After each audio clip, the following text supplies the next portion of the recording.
4년 연속 세수 오차가 반복되면서 오차 규모가 200조 원에 달하는 걸로 나타났습니다. 정부의 경기 예측 실패에 대한 비난의 목소리가 커질 수밖에 없습니다. 보도에 오인석 기자입니다.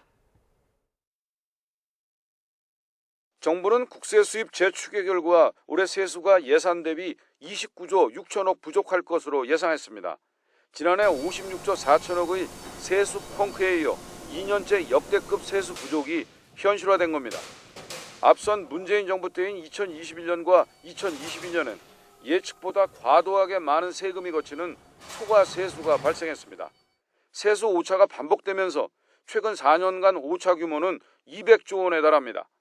올해 세수 오차율은 8.1%, 지난해는 14.1%로 4년간 평균 오차율은 12.4%를 기록했습니다.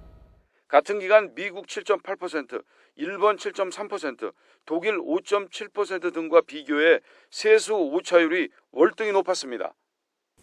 나라 살림을 책임지고 있는 기재부의 장관으로서 이 여하를 불문하고 코로나19 이후 4년간 세수 추계 오차가 반복된 상황에 대해 송구스럽게 생각하며 이에 대해 무거운 책임감을 느낍니다.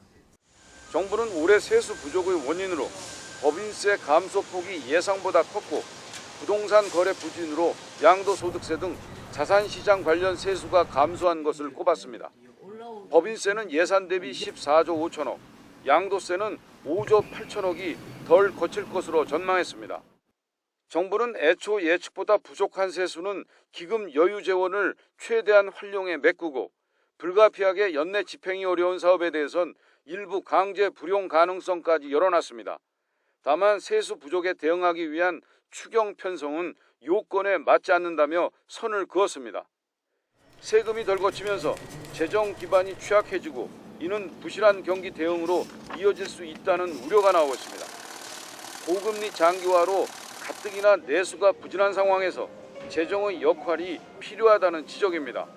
4년 연속 세수 오차는 정부의 경기 예측이 빗나가면서 반복되고 있다는 비난의 목소리도 커지고 있습니다. 세수 추계가 연속적으로 잘못될 경우에는 재정 적자를 늘릴 수가 있고 또 재정의 경기 조절 능력을 약화시킬 수 있다는 측면에서 우려하지 않을 수가 없습니다. 정부는 내년부터 국회 예산정책처와 조세재정연구원, KDI 등 전문기관을 세수 추계 모든 단계에 참여시켜 세수 추계 절차를 개편하겠다고 밝혔습니다. YTN 오인석입니다.